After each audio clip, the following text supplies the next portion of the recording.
In this video, we are taking one of the most unloved 4x4s deep into the Colorado Rockies. We're going to find some water, some rocks, and some steep hills, and find out, is it deserving of the hate? This is our first generation Pathfinder in 1995, and I've been poking around the internet recently, seeing what folks are saying on the forums, and on YouTube comments, and on YouTube videos, and you know, the older Pathfinders are kind of the black sheep of the four-wheel drive world right now. Anything four-wheel drive, especially from the 90s, has just blown up in popularity, blown up in values. Look at the second and third generation Foreigners. If you can touch one of those for under, I don't know, the price of a Bugatti, you're doing pretty good nowadays. Same thing with the Jeep Cherokee XJ, the one from the 1990s. They're just super popular.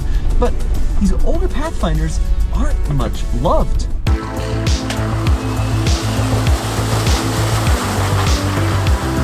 Cliffhanger 1.0 trail here, going up the hard side. Let's see what happens. Now, I have been extremely impressed with the ride quality. This is much better than the Jeep Cherokee I had. All right, not doing so hot right at the beginning. I'm not sure that limited slip diff is limiting much spin anymore after 25 years. So we're gonna have to give it a little bit of momentum to get up this obstacle. Do have factory skid plates, which is good. Now these tires are interesting. This is a brand new tire from Walmart, but the design is basically from the 1990s. These are Goodyear Wrangler. I couldn't believe that you could buy this style of tire because I haven't seen this basic tread block since my YJ, which had its original spare from like 1995. It's incredible to me that they still make it, but that's what the previous owner bought.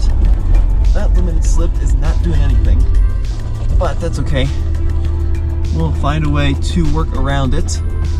It is nice off-roading in these old school four-wheel drives that don't limit you with traction controls and things like that. Torsion beam front suspension. So no springs, no coil springs, no leaf springs, which is good. It makes these hard to lift. The aftermarket community around these older Pathfinders isn't nearly as strong as the Toyotas or the Jeep world. Okay, well, so this is going to have to get a little exciting here. We're about to test the durability. This is where I blew up the transfer case on my Mercedes ML. Totally exploded it.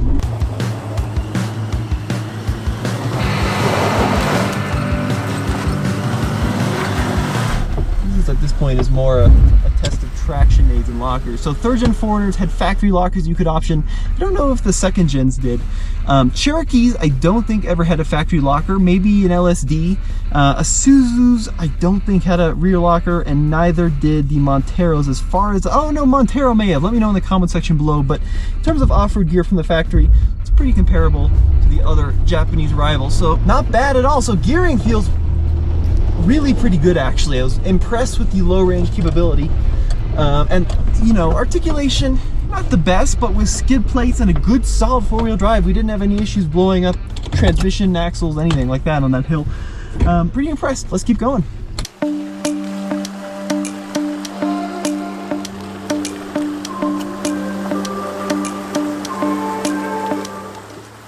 So the engine in this is not all that powerful. This is a 145 horsepower V6, and that is a problem. The Cherokees definitely have more power. Foreigners probably have a little bit more power. These are a little bit underpowered. But the automatic's doing a very good job off-road. Just coming up here in too high, you gotta rip the balls off of it to get anywhere.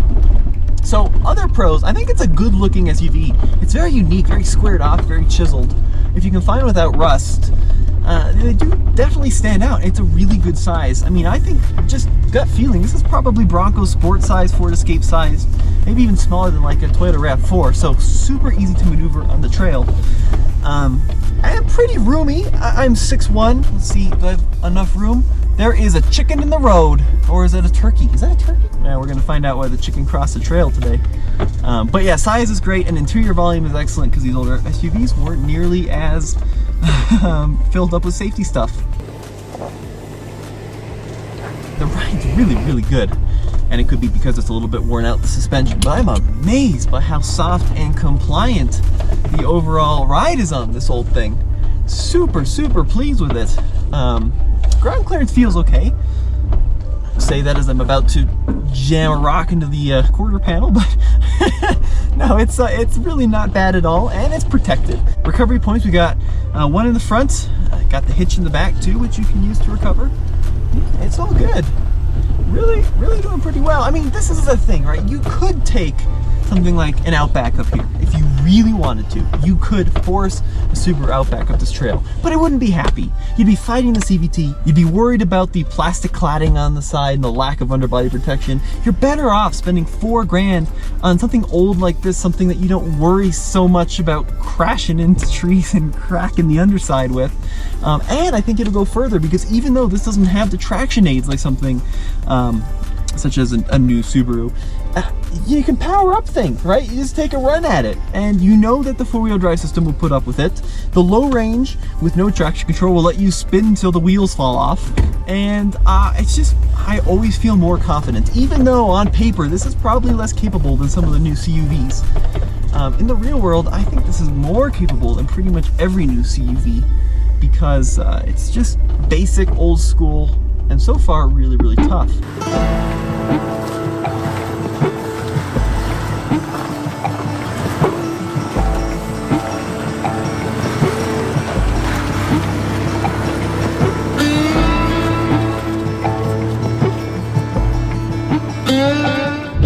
All right, we got one more little hill climb here, which is going to look like nothing on camera, but sorry, I kind of honked to sync the camera and the horn died.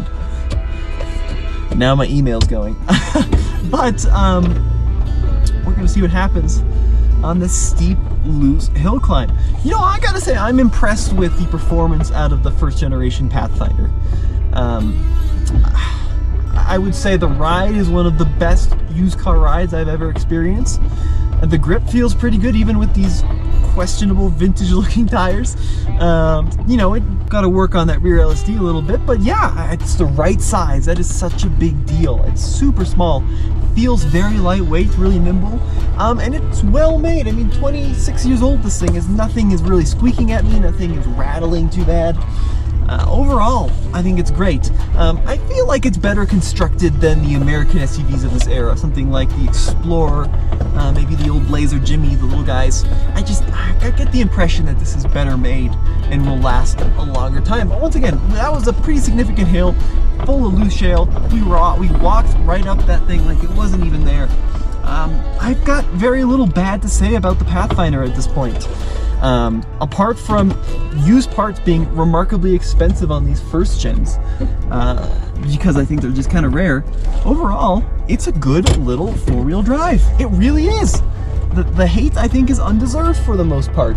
If you can find one that's not rusty, I'd say go for it. You know, maybe if we can get more people into this world, we're going to be able to spring up a larger aftermarket community, because this is a lot of fun. It is genuinely a ton of fun. You know, eventually we're going to do a Ford Explorer project, an old square one, and a Jimmy, and an Isuzu Trooper, and a Montero.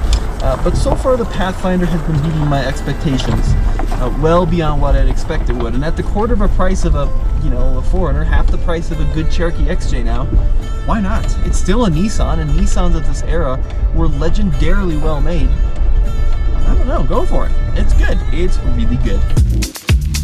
At the same time I was filming this review, my dad was actually out in Montana filming an off-road review with the brand new, just redone Nissan Pathfinder. Let me know in the comment section below, which one do you like more, this latest generation of Pathfinder or the very first gen?